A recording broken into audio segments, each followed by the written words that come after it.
Em 11 de setembro de 2001, uma cena chamou a atenção de todo o mundo.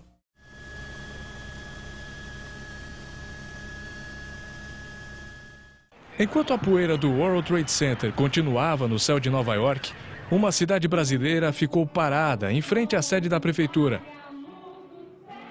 Em 11 de setembro de 2001, Campinas, uma das maiores cidades do Brasil, estava sem prefeito. Algumas horas antes dos ataques nos Estados Unidos, um homem foi achado morto em um carro. Foi por volta das 10h15 da noite do dia 10 de setembro que encontraram o corpo de Antônio da Costa Santos, conhecido como Toninho do PT. Ele era o prefeito de Campinas. Toninho cumpria a agenda de prefeito naquela segunda-feira.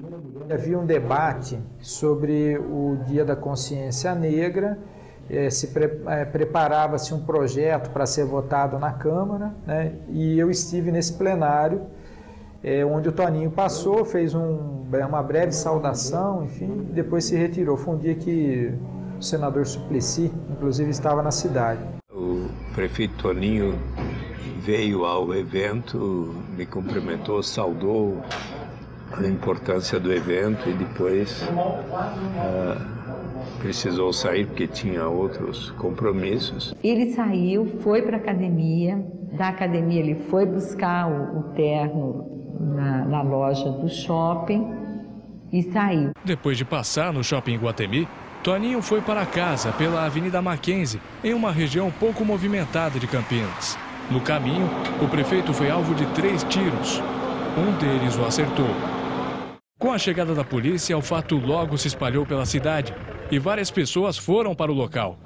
Em meio à aglomeração, a cena do crime não foi preservada. Eu fui até o local do crime, né? Fiquei bastante chocado pelo fato de que o local do crime estava todo adulterado. Não havia isolamento do carro, o carro estava totalmente enlameado. Tinha 2 viaturas da PM, né? Gente pegando cápsula de bala no chão, pegando assim, é bala, tá? Aí o guarda falou, dá pra mim, pronto, já pegou impressão digital, já. Todos os cuidados que você tem que ter quando vai no local de crime, ainda mais quando se chega lá e diz, pô, é o prefeito. Não teve isolamento. Então, assim, no dia da assassinato, eu tive lá no local do crime. Então, muita gente passou por lá. O senador Suplicy estava aqui no dia. Ele também foi lá no local do crime. Me dirigi para o local e, infelizmente, fiquei sabendo desta tragédia e sem que, na hora, pudéssemos saber o porquê que tinha acontecido aquele tiroteio, aquele atentado contra ele. Passou o corpo, eu vi passando aqui, tá encoberto. A falta de isolamento no local gera dúvidas sobre o crime. E o que se tem até hoje é uma única certeza. O prefeito de Campinas foi morto com um tiro. No mais, é um assassinato que ficou no escuro daquela segunda-feira.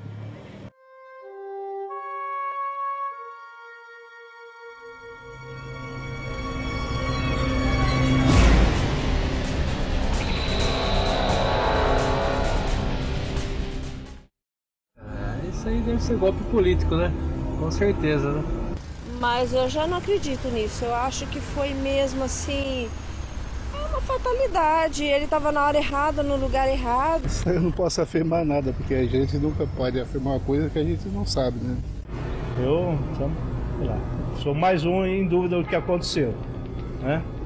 Desde a morte do prefeito, as dúvidas só aumentaram em Campinas. E elas podem ter surgido por causa das teorias que foram apresentadas para tentar solucionar o caso. Em 2001, Campinas tinha um dos maiores índices de homicídio no estado de São Paulo. Roubos e furtos também eram comuns na cidade. Por isso, a primeira hipótese da polícia para o crime foi de assalto. Pode ser que ele tenha sido abordado mais acima na avenida e, na tentativa de empreender fuga ou coisa parecida, os meliantes podem ter atirado contra ele. Mas logo o delegado Osmar Porcelli, responsável pelas investigações, mudou o discurso inicial da polícia. Porque você está investigando todas as hipóteses. A gente ainda não pode antecipar, né? Quer dizer, porque ainda não é hora, como eu disse, pistas a gente não, que estão sendo seguidas, elas não podem ser antecipadas. A polícia só apresentou a primeira tese 10 dias depois do crime. Em um Vectra prata, 3 assaltantes estavam fugindo pela Avenida Mackenzie. Como o Toninho teria atrapalhado a fuga dos bandidos, ele foi baleado. No começo de outubro, as investigações teriam uma grande reviravolta.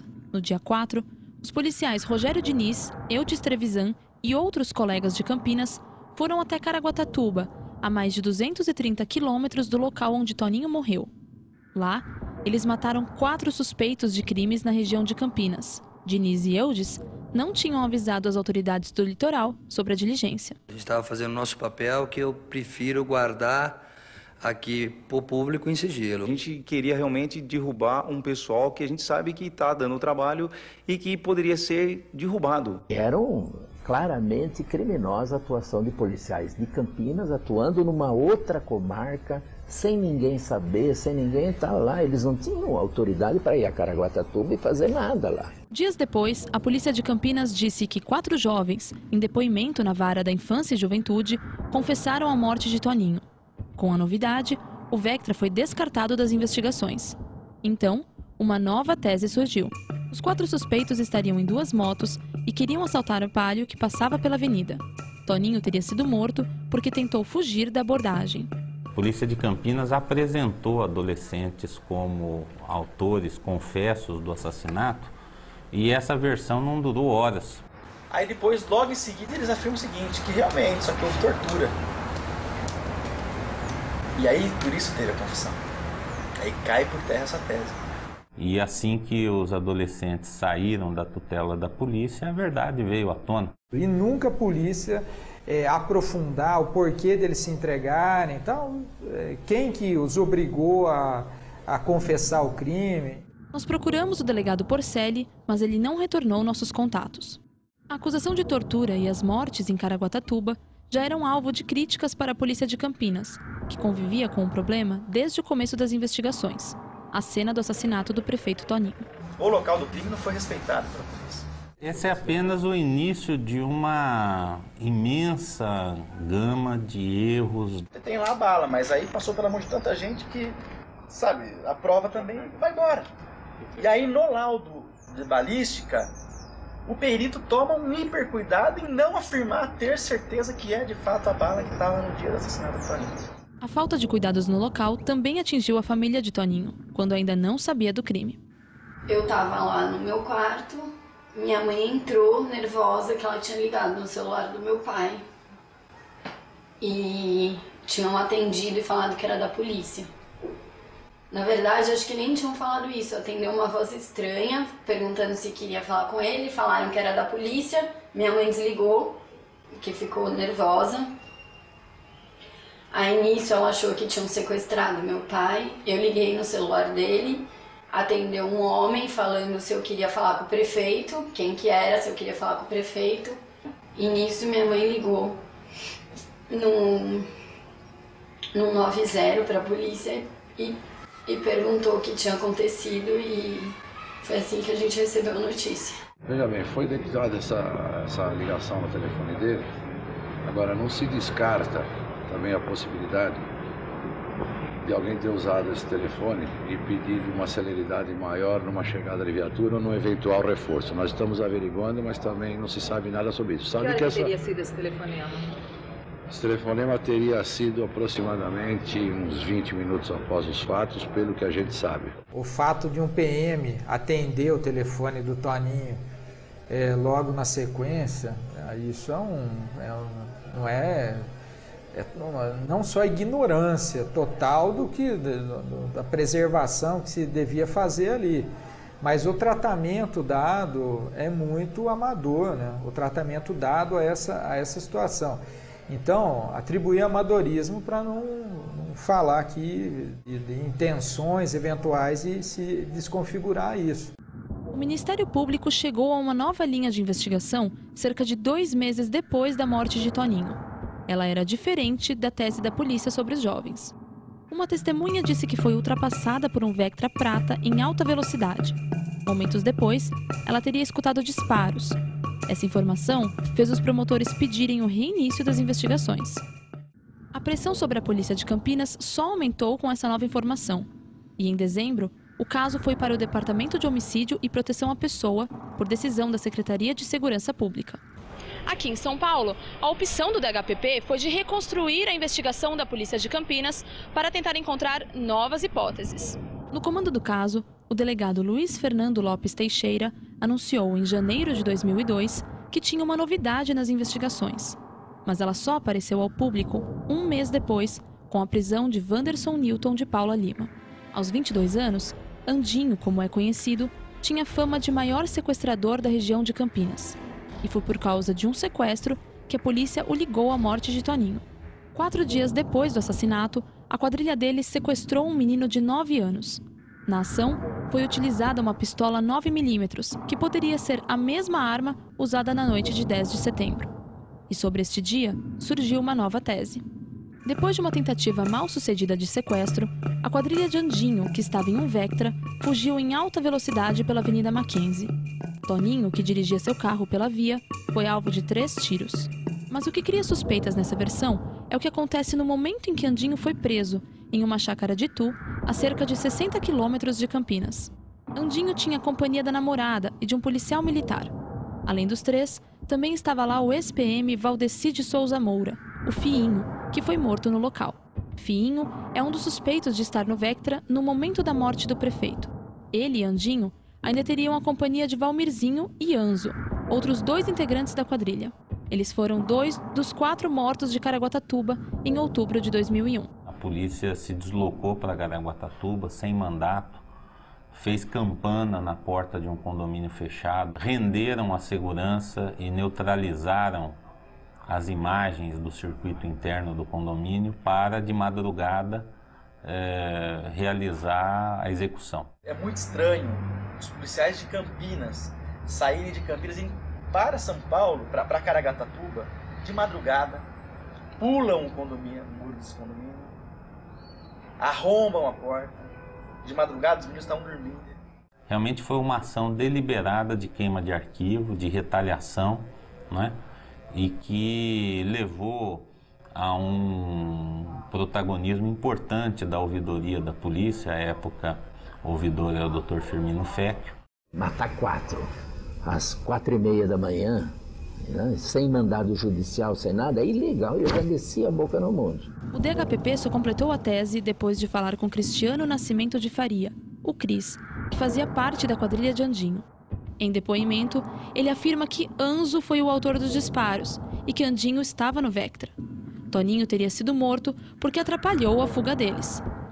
A investigação do DHPP, apoiada pelo Ministério Público, desagradou a família e amigos. Quando o Ministério Público apresentou o relatório, nós sentimos mais ainda a dificuldade de aceitar o que eles apresentaram. Porque nós sabíamos que a investigação não estava sendo bem conduzida. Então encontraram muitos interesses. A primeira coisa que a gente levou para a polícia, nós montamos uma comissão lá para acompanhar o inquérito, foram os interesses que estavam sendo contrariados na prefeitura. Eu tenho certeza absoluta que meu pai morreu, que foi um crime político. Tenho certeza absoluta que ele morreu por ele ser quem ele era. Eu acho que não é comum alguém passar, você está dirigindo, alguém passar do seu lado, olhar pra você e dar um tiro, né? Só você tentar roubar sua carteira, você reage, vai tentar fazer uma fuga, você foge, aí tem um disparo, mas aí você reagiu. Agora, sem reação... Nenhum representante do Ministério Público quis gravar a entrevista, mas conseguimos conversar com o promotor Fernando Viana sobre o caso. Ele disse que o Ministério Público fez tudo o que poderia ter sido feito. Além disso, ao contrário da família, que pede a entrada da Polícia Federal no caso, ele alegou que o DHPP é o melhor órgão para investigar um crime como este. Nós também conversamos com o delegado Teixeira, do DHPP, mas ele não quis gravar a entrevista. Sobre a acusação, ele disse que todas as suspeitas foram investigadas. Ele também nos explicou que, como as provas davam certeza à participação da quadrilha de Andinho, as outras teorias perderam força. A conclusão do DHPP dividiu a comissão criada para acompanhar o caso. Criamos uma comissão para acompanhar as investigações. Secretário jurídico, mais a representante da família, a Rosiana, o Paulo, o irmão dele, e pessoas mais próximas do Toninho faziam parte dessa comissão para acompanhar as investigações. A comissão ela se dividiu na avaliação do inquérito. Parte da comissão, inclusive eu, achávamos que o crime foi efetivamente executado por esses membros da quadrilha do Andinho. No entanto, uma outra parte da comissão não aceitou esse resultado e acredito que a última resolução, a última nota da comissão expressa esse acordo básico que tivemos entre nós, né? O questionamento em relação à produção da prova e o questionamento em relação a eventuais mandantes. A falta de cuidado no local do crime foi um dos principais pontos para a decisão da Justiça de Campinas, que analisou a participação de Andinho na morte do prefeito. A porta da verdade estava aberta, mas só deixava passar meia pessoa de cada vez. Assim, não era possível atingir toda a verdade, porque a meia pessoa que entrava só trazia o perfil da meia-verdade. Chegou-se a discutir qual era a metade mais bela. Nenhuma das duas metades era totalmente bela e carecia optar. Cada um optou conforme seu capricho, sua ilusão, sua miopia. Foi com essa poesia de Carlos Drummond de Andrade que o juiz José Henrique Torres começou a sentença sobre o envolvimento de Andinho no crime. Torres diz que no processo penal, a decisão é um ato de crença, porque o importante é convencer o juiz que assim dará o resultado final. De todo o processo, ele só ficou convencido do homicídio, mas não teve a mesma decisão sobre a participação de Andinho. Na sentença, o juiz diz que o Ministério Público não produziu provas que o levassem a ter essa decisão. Torres afirma que não há indícios robustos na denúncia dos promotores, no máximo, hipóteses. E isso se deve a problemas com a certificação das provas. O juiz afirma que peritos não mostram certeza em identificar projéteis que teriam sido usados no crime de Toninho por causa da forma como eles foram apreendidos pela polícia de Campinas. Além disso, Cris negou em juízo tudo o que disse em depoimento nas investigações. Fazem que não há garantia de ampla defesa. O inquérito policial dá nisso. É imprestável. É imprestável. Que acelera um baita tempo investigando na fase inquisitorial. E depois você chega na fase judicial, não serve para absolutamente nada. E ao contrário do que normalmente o juiz faz, dá uma folheada e diz acato a denúncia e vamos embora para não perder tempo, passou um mês lendo e escreveu um relatório de 100 páginas, levantando um monte de inconsistências do processo. De acordo com um documento datado em setembro de 2007, os indícios apontados pelo Ministério Público eram inseguros e frágeis, ou seja, insuficientes para sustentar a acusação. O juiz José Henrique Torres impronunciou Andinho e, com isso, o caso foi parar nas mãos do Tribunal da Justiça do Estado de São Paulo. 3 desembargadores foram destacados para o julgamento, que foi presidido por Amado de Faria. Nesse caso aqui em particular, o que existe, na minha opinião, respeitada a opinião dos outros colegas ou de quem atuou no caso, o que existe aqui é uma suspeita. Prova. Que tipo de prova nós temos? Se a acusação é de que o Andinho participou do crime, determinou a sua execução, ordenou aos integrantes da sua quadrilha que matassem o prefeito de Campinas, é necessário ter uma prova disso. Para os desembargadores, o Ministério Público não demonstrou o envolvimento de Andinho no assassinato. Então eu não posso automaticamente imaginar que todos os integrantes da quadrilha respondam por aquele crime, a não ser que eu tenha prova disso, eu tenho um indício, é lógico, é suspeita a participação do Andinho? É suspeita. O tribunal concordou com a decisão de impronúncia para o acusado, o que agradou a família de Toninho. Não é que não convence sua família, não convence a família, não convence a cidade, não convenceu a primeira instância aqui do Poder Judiciário, que impronunciou Andinho, e não convenceu o Tribunal de Justiça, segunda instância. Então você não tem provas convincentes, você não tem laudos satisfatórios, você não tem nada, nenhuma ajuda que possa esclarecer o homicídio.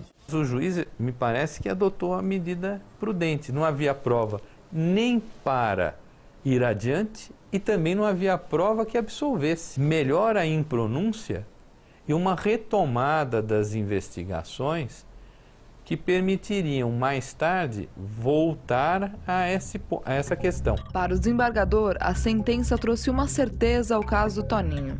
Que ele foi morto nessas condições que o processo reporta, também não há nenhuma dúvida. De que participaram da execução do crime essas pessoas que foram identificadas, estão nomeadas, também não há dúvida. Então foram pessoas da gangue dele. Só que os 3 principais suspeitos, 2 a polícia eliminou 40 dias depois em Caraguatatuba.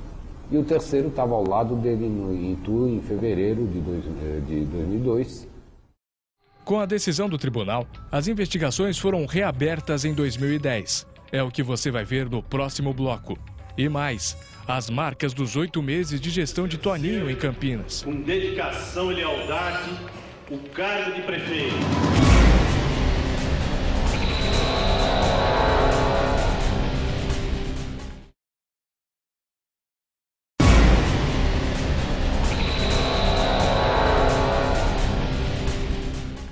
Em 2000, Toninho disputou a eleição para a Prefeitura de Campinas pela 2ª vez. Só que nessa tentativa, cerca de 300 mil pessoas o elegeram prefeito. Mas essa não seria a primeira experiência dele na Prefeitura. Na eleição de 1988, Toninho era o vice na chapa do PT, encabeçada por Jacob Ittar.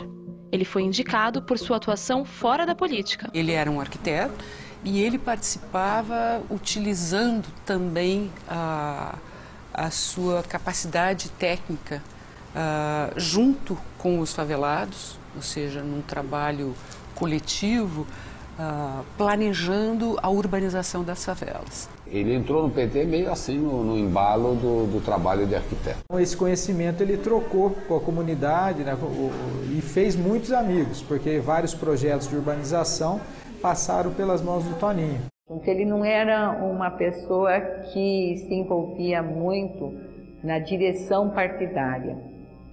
Ele trabalhava mais no movimento popular. Ele conseguiu ser indicado para vice-prefeito naquela eleição, exatamente pelo prestígio que ele tinha nos movimentos de moradia, movimentos populares. Na disputa de 88, eles foram eleitos. E além de vice, Toninho era o secretário de obras da gestão. Mas isso até os primeiros problemas com Jacó. O Jacob Ittar foi eleito como prefeito, tendo o Toninho como vice, não é? Acabou se desfiliando do partido, se envolvendo em suspeitas de corrupção, e o partido, enquanto tal, sofreu muito com isso. O Toninho já vinha num processo de apurações dentro do governo e fez um conjunto de denúncias. E aí ele começou a denunciar o que o Jacó estava fazendo, política urbana errada. O Jacob Ittar expulsou ele da prefeitura, exonerou ele do cargo de secretário de obras e, como vice-prefeito, só não podia exonerar porque foi eleito também na chapa, né? Mas ele, meio que o gabinete dele virou a casa dele aqui. E aí ele começou a fazer as denúncias. Ele falou, não vou passar para a história, eu sou vice-prefeito desse cara e eu vou denunciar. Se ele fizer falcatruz, eu vou denunciar. E depois ele passou todos os outros anos, ele era uma espécie de um fiscal da cidade. A CPI do narcotráfico é uma das provas dessa fiscalização. Parte dela aconteceu em Campinas entre 1999 e 2001. Toninho participou da comissão, apresentando dados sobre o tráfico de drogas em Campinas. Ele entregou dossiês dizendo do histórico de empresários da cidade, foi até Brasília levar entregou para os parlamentares, mas setores da polícia foi comprovado que estava envolvida com narcotráfico, com roubo de carga, com sequestro, né? E, inclusive foram efetuadas várias prisões. A CPI do narcotráfico desvendou a podridão dentro da polícia de Campinas e citava sempre os policiais que estavam envolvidos, direto ou indiretamente, com o crime organizado. Em entrevista à IPTV antes da prisão, Andinho confirmou a ligação do tráfico com policiais. Quem dá explicação para nós é eles, que ficam falando onde que não pode ir, não pode. Tá sujo em tal lugar, tá sujo. O telefone seu tá ruim. Então quem fala é eles. O posicionamento de Toninho na CPI o ajudou na eleição para prefeito. Então, quando vem em 2000, ele já vem credenciado por essa trajetória. Ele representava de alguma maneira, a sobrevivência daquilo que eu poderia chamar o sonho do PT.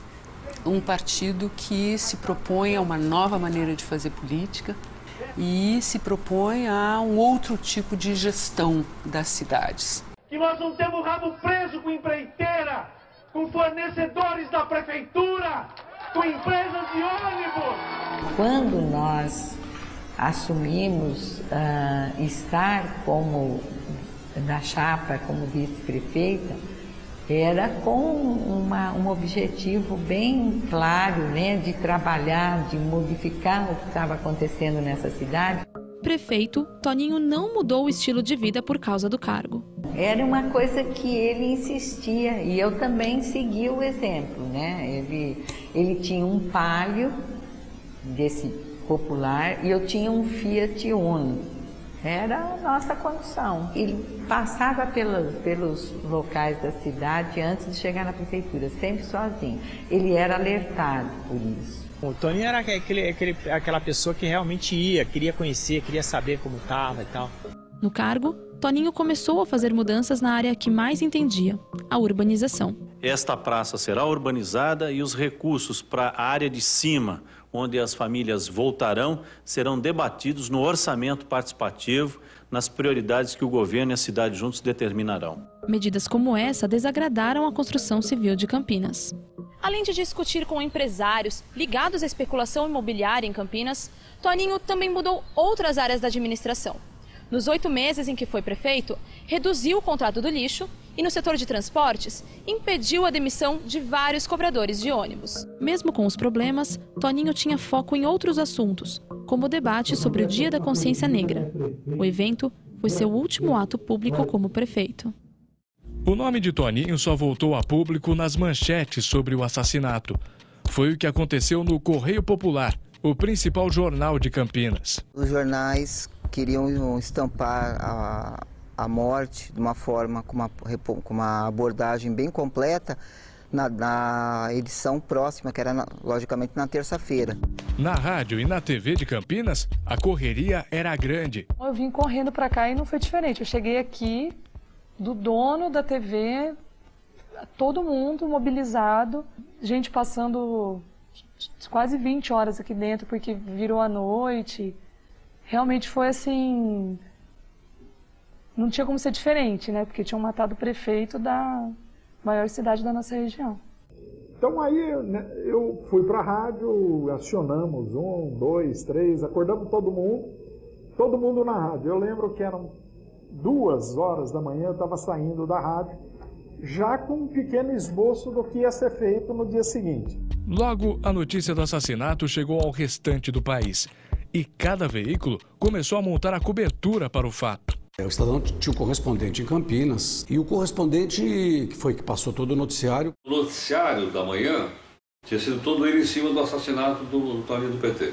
A gente madrugou, foi para lá cedo, era para entrar no Primeira Hora, que é o principal jornal da casa, 7 da manhã, era a primeira notícia. Mas algumas horas depois, a situação seria outra. Eu me lembro que eu estava na minha sala com a TV ligada na CNN, como eu fazia todo dia. E eu estava trabalhando e olhando, de repente eu vi quando eles começaram a mostrar um prédio pegando fogo em Nova York.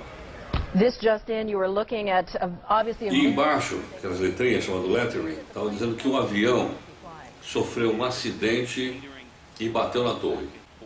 Dali a pouco, outro bateu na torre. Eu vi quando bateu. Ninguém imaginava, de repente um avião atravessa uma torre e depois o outro avião atravessa a segunda torre. E aí acabou a transmissão do Toninho do PT, perdeu completamente o sentido, não havia mesmo nenhum motivo mais para a gente dar destaque para esse assunto, porque o outro suplantou de muito, né? E a hora que aparece um fato como esse, a gente esquece absolutamente tudo. A imagem por si só é cinematográfica. 2 aviões sequestrados em Nova York numa manhã de 11 de setembro, explodem contra um dos principais cartões postais da cidade, colocam o Ocidente inteiro, né? O Ocidente inteiro em risco. Claro que o fato por si só tem uma importância inegável. Nós não vamos tirar a importância do fato. né? O fato, as imagens falam por si.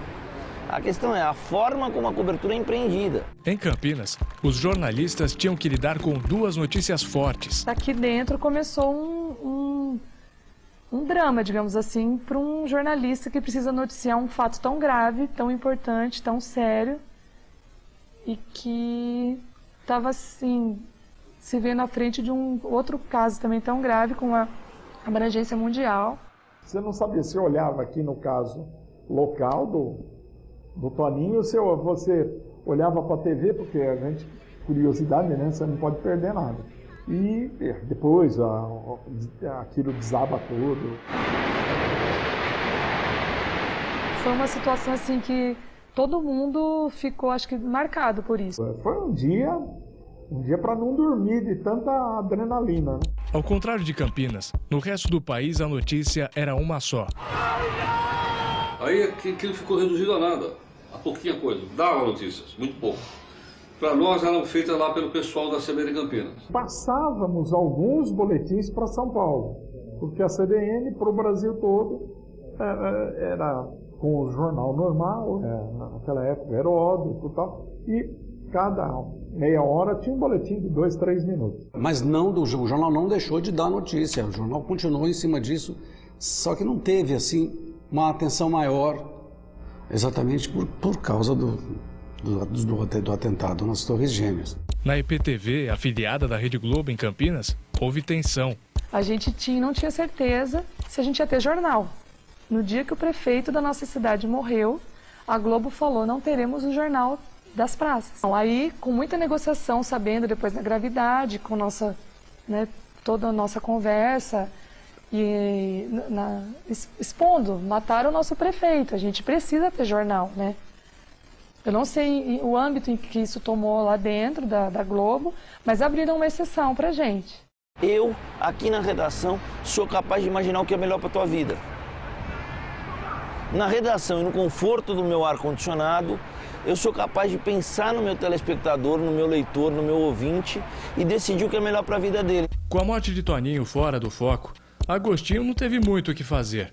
A gente ficou assistindo da delegacia de Campinas pela televisão o que aconteceu com as Torres Gêmeas. E eu não sei dizer para você, mas acho que eu dei uma entrada de Campinas. Acho que eu entrei uma vez no ar com a informação do Toninho do PT. O fato do ataque às Torres Gêmeas foi determinante para que o assassinato do prefeito Toninho ficasse escondido na mídia nacional. Mas, como a gente estava muito próximo do fato aqui, né, ainda mataram o Toninho. Mas teve um ato de terrorismo lá em Nova York. Tal. Isso só caiu no colo do ouvinte e tal, de discutir isso, mas à noite. Porque mataram o Toninho, foi velado o corpo, a Isalene é a nova prefeita da cidade, e houve o sepultamento. Ponto. Parou aí. Aí chega, e lá em Nova York? Lá em Nova York pegou um avião, o segundo avião, o prédio caiu, e aí toda aquela cobertura que a televisão esticou. Foi uma comoção. Em Campinas, de fato, foi um negócio grande em Campinas. Em Campinas é uma cidade importante. A cidade parou mesmo e tal. E a gente assistindo aquilo, mas percebendo que aquilo era enorme para Campinas, mas era nada pro mundo. Acho que memória seletiva é isso.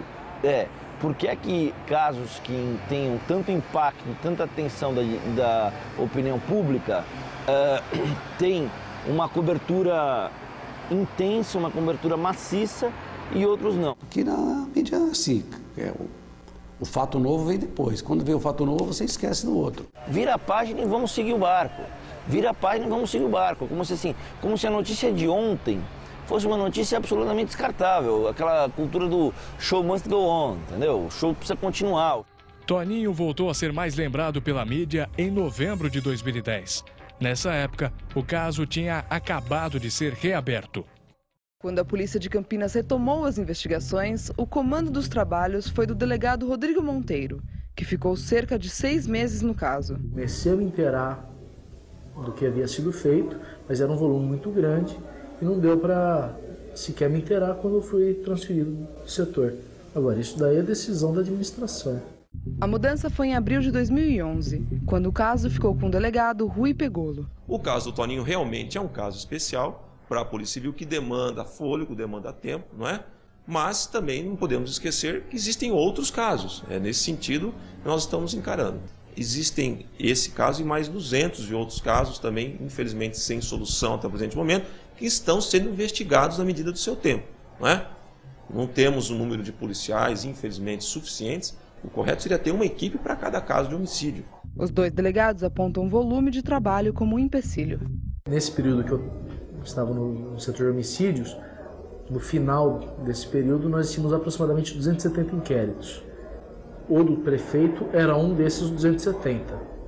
A estrutura que nós tínhamos era eu como delegado, um escrivão e aproximadamente uns 8 ou 9 investigadores. Nós tínhamos que fazer todas as investigações, não só do prefeito, mas essas 269 outras aproximadamente. Todo crime de homicídio, a gente tem que focar em investigação de homicídio. Não adianta a gente, costumo dizer para os meus investigadores, investigar 5 casos ao mesmo tempo que não dá certo. Tem que investigar um de cada vez, até chegar ao ponto, até o cerne do problema. A partir do cerne do problema no crime de homicídio, as probabilidades de se identificar o autor, não é? O porquê, como, onde, quando aconteceu é muito mais fácil. A volta do caso para a delegacia criou a expectativa de uma solução. A ideia, pelo menos, da família e nosso acompanhamento lá junto aos policiais, a divisão de homicídios aqui da cidade, é de que então agora faça a apuração do crime de mando, coisa que não foi feita até hoje. O que tem lá, daquele mato não sai mais cachorro.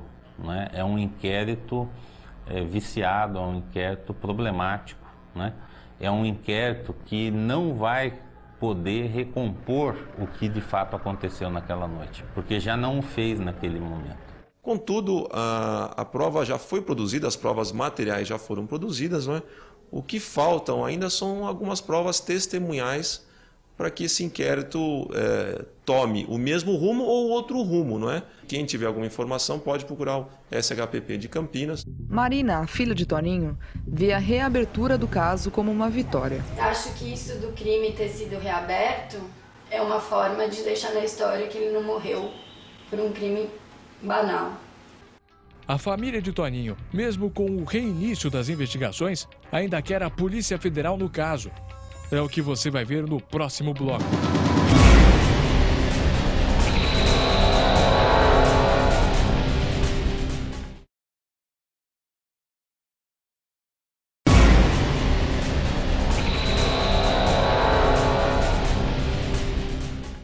As faixas que aparecem a cada dia 10 de setembro em Campinas são um sinal da manifestação feita todos os anos em busca de respostas para o assassinato do prefeito. No dia 9, a concentração começou em volta de uma estrutura em homenagem a Toninho, no canteiro da Avenida Mackenzie. Depois, as cerca de 60 pessoas foram ao local exato em que Toninho foi assassinado, que está marcado com uma cruz. Lá aconteceu um ato com a presença de vários religiosos. Então essa é a nossa oração, que essa justiça possa um dia reinar, como um rio que nunca tem as suas águas secas. Por Toninho, os manifestantes protestaram. E a própria justiça, por causa do que aconteceu com ele, não pode ficar em branco.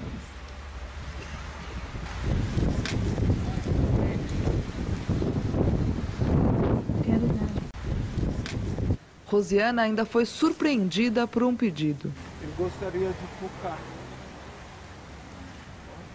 Pode ser no fim. Vou abrir alas que eu quero passar. Vou abrir alas que eu quero passar. Eu sou Toninho, não posso negar. Eu sou Toninho, não posso negar. Mas não seria só isso. 10 de setembro de 2011. Há exatos 10 anos do assassinato do prefeito de Campinas, familiares, amigos e admiradores de Toninho se reúnem aqui na Praça José Bonifácio, no centro da cidade, para protestar contra a falta de respostas. Alô, meu querido prefeito, eu saí da minha casa.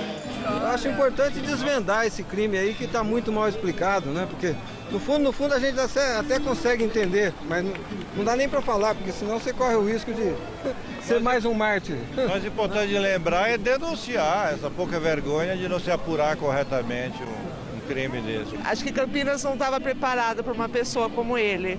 Eu acho que a nossa história seria outra, a cidade seria outra. Eu acho que Campinas há 10 anos vem sofrendo a perda do Toninho. Acho que realmente a polícia do estado não tem condições, não tem equipamento. Eu acho que tem que ser federalizado, sim. O pedido pela Polícia Federal é antigo. O delegado Monteiro entende razão. Na opinião dela, o trabalho policial feito há 10 anos atrás não atendeu às expectativas dela. Então ela perdeu um pouco de confiança na polícia. Ela acredita que se uma nova polícia entrar nas investigações, talvez tenha um resultado diferente. Mas a competência de investigar é nossa, da Polícia Civil. Temos estrutura suficiente, contudo é um trabalho dificultoso, é um trabalho de fôlego, que demanda tempo e demanda paciência, né? Para a gente poder pensar realmente uma prova essencial para dirimir essa questão. A entrada da Polícia Federal é analisada na Procuradoria-Geral da República, em Brasília. Além de protestar, Rosiana lembrou o último recado de Toninho. Ele escreveu, por algum motivo, assim: a primavera vem aí. Aí ele escreveu embaixo: Semana Carlos Gomes. E embaixo ainda: Glauber Rocha vive. E eu quero dizer agora a minha frase: Antônio da Costa Santos vive!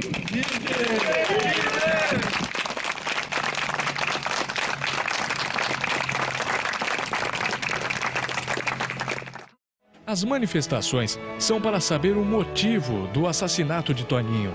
Mas 10 anos depois do crime, muitos fatores criam dificuldades. Esta é a Avenida Mackenzie, local do crime de Toninho. Hoje, como é possível ver, ela está duplicada. Já o outdoor em que Toninho bateu o carro após ser baleado, não existe mais. Mudanças como estas que aconteceram nos últimos 10 anos só dificultam ainda mais a busca por novidades no caso. Apesar disso, a reabertura criou uma expectativa nos amigos de Toninho. Eu avalio que há pessoas sérias, né, que podem continuar levando isso adiante, que pode considerar relevantes coisas que até então foram desprezadas, né? A mudança na região do crime não é o único problema. O tempo também atrapalha. Com o passar dos anos, cada vez fica mais difícil, né, chegar a algum tipo de conclusão. Então o pessoal sabe que 10 anos depois, não é de uma hora para outra que você vai conseguir resolver o caso, se é que vai ser possível resolver. Esperamos que sim, mas não é possível também resolver de uma hora para outra. É um crime que, solucionado, acho que não tem mais condições. Agora, que ele pode ser investigado e que ainda tem condição de esclarecer, eu acredito e quero que isso aconteça. Eu acredito que esse inquérito policial possa, não é, a partir do momento que ele engrenar, não é, que ele possa vir a obter o êxito na identificação dos autores, não é, uma produção de uma prova cabal. Eu costumo dizer, o inquérito de homicídio, ele às vezes, uma vírgula no inquérito, você esclarece muita coisa. Já os jornalistas especializados na área policial não esperam uma solução. O cara vai começar a investigar de novo o quê? O que ele vai investigar de novo? Eu acho que a investigação não vai dar em nada, porque o que era para ter sido feito no começo foi feito depois. E o que é feito depois de um tempo, simplesmente se perde, né? As provas se perdem, elas se perderam. Em 10 anos, não dá mais. Você não tem mais prova capaz de mudar a história. Não há mais como se reverter isso. E aí entra para aquele rol de casos em que fica sempre no imaginário das pessoas. E acho que só não encerrou isso porque minha mãe ficou lutando e gritando para que isso não acontecesse. Porque senão teriam encerrado o crime como algo X, né? Se não fosse a mulher do cara toda hora, acabou, chega, o delegado vai dizer, bicho, não me enche o saco, tanta coisa para eu ver aqui, morreu o assunto. Então, tem esse lado. Eu também sou uma viúva que todo mundo diz, ela é meio louca, inconformada com o assassinato. Ele tem essa desqualificação. A dona Rosiana, ela perdeu o marido, que era uma pessoa com a qual ela convivia, ou seja, ela teve uma perda particular e a cidade teve uma perda coletiva. Mas ela era casada com o Toninho, ela tinha uma filha, teve uma filha com ele. A filha sofreu porque na época de adolescência ficou sem o pai. Acho que todo campineiro, toda pessoa aqui da região tem essa questão de que absurdo, 10 anos passaram e ninguém sabe o que aconteceu com o prefeito da cidade. Não sei se esperança, não sei se eu tenho esperança que um dia chegue a uma conclusão. Eu acho que é melhor que o crime fique não esclarecido do que com uma resolução qualquer, né? A única pessoa que pode esclarecer esse caso se chama Andinho. E a única coisa que o Andinho não pode fazer na prisão, porque o Andinho tem família e tem garantida a integridade física das pessoas amadas dele cá fora da polícia, da prisão. A condição para isso é ele jamais mudar ou dizer qualquer coisa a respeito da... Então ele só diz, não, mas Toninho, eu nego, não tenho nada a ver com isso, não estava lá, não vi, não sei quem foi, não... nega, e ponto. Enquanto aquela noite ainda não é explicada, o tempo passa e a luta maior passa a ser contra o esquecimento. Páginas da internet são uma ferramenta para lembrar a história de Toninho e o crime que o matou. E a ideia é divulgar essas coisas e deixar, porque a gente passa e fica lá no site para que novas gerações tenham acesso e acesso a uma informação, conteúdo. Lembrando, normalmente, fazendo a denúncia da impunidade, da omissão e de crime político. E de como o crime político é tratado. Acho que é memória. E no que diz respeito à memória popular, eu estou segura, não fiz nenhuma pesquisa sobre isso, mas eu estou segura que a figura do Toninho, pelo menos para alguns setores dos movimentos sociais, é uma figura muito viva. É uma figura muito viva. O que eu estou dizendo é que a cidade oficial, digamos assim, não é? Assim como a mídia oficial, aí eu acho que a memória e a presença são mais rarefeitas. Nesses 4 anos que você tem pela frente, que acho que não vão ser fáceis, né? Mas que eu vou estar ao seu lado, eu espero que você faça um governo que Campinas jamais esqueça, né? Que você possa transformar esta cidade, como eu sei que você pode fazer isso, né? Como eu sei que você tem capacidade, que você tem competência, né? Que você tem muitas qualidades para tocar esta cidade para frente. Então, mas sabe que as pessoas, assim, fica essa coisa, eu acho que as pessoas são solidárias e tal, mas a vida da cidade continua, né? É a minha que ficou mexida nas entranhas, né? Desde o dia 10 de setembro de 2001, Campinas vive com a única certeza de que uma bala matou Toninho. De resto, apenas dúvidas. Dúvidas de uma família que perdeu o pai e o companheiro. Dúvidas de mais de 1 milhão de habitantes que perderam o prefeito sem saber por quê. Tudo por um assassinato em uma noite de segunda-feira. A Isalene é a primeira mulher na história republicana a ter um cargo de poder aqui. Se acontece alguma coisa comigo, ela é a prefeita, a primeira prefeita da história de Campinas. Muita honra, minha amiga, companheira.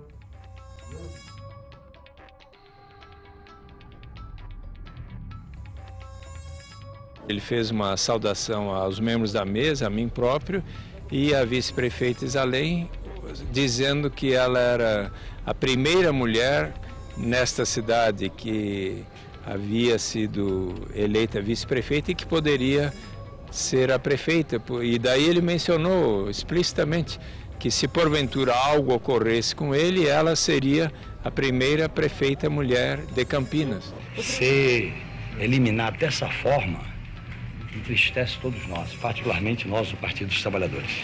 O principal estado do país, o principal estado da federação, não pode viver esse clima de insegurança geral. Há menos de 15 dias, com um sequestro que mexeu com a opinião pública do país, agora nós temos o assassinato de um prefeito da cidade, da segunda cidade mais importante do estado de São Paulo. Nós estamos examinando todas essas possibilidades, nenhuma pode ser descartada. O objetivo é saber o que a polícia conseguiu fazer até agora e qual o esquema que se pretende adotar para que o crime seja elucidado e também em relação ao problema do crescimento da violência na cidade. Todas as mudanças que ele vem fazendo na forma de administrar a cidade rompem com privilégios que foram estabelecidos, né, há um bom tempo. Então, nós não queremos direcionar a investigação da polícia para nenhuma linha. Nós queremos que todas as linhas sejam investigadas porque nós merecemos uma resposta, qualquer que seja ela, do que aconteceu. É difícil acreditar que uma pessoa como o Toninho, que agiu na cidade de acordo com os interesses da própria comunidade, ferindo outros interesses, imaginar que isso foi apenas um assalto. Um assalto não se resolve da maneira que ele foi baleado, da maneira que ele foi atingido. Eu estou desconfiado que isso é um crime político. A minha primeira medida vai ser pedir junto ao governador para que tome todas as providências para apurar esse fato, especificamente, né? Esse assassinato. A polícia está empenhada em garantir isso ao prefeito para elucidar o caso. Pode ser um assalto banal que terminou no assassinato terrível, como pode ser um crime político. Eu acho que por tudo que o Toninho representava, pela expectativa que o PT tinha nessa cidade de poder cumprir cada coisa que nós tínhamos prometido durante a campanha, era muito grande.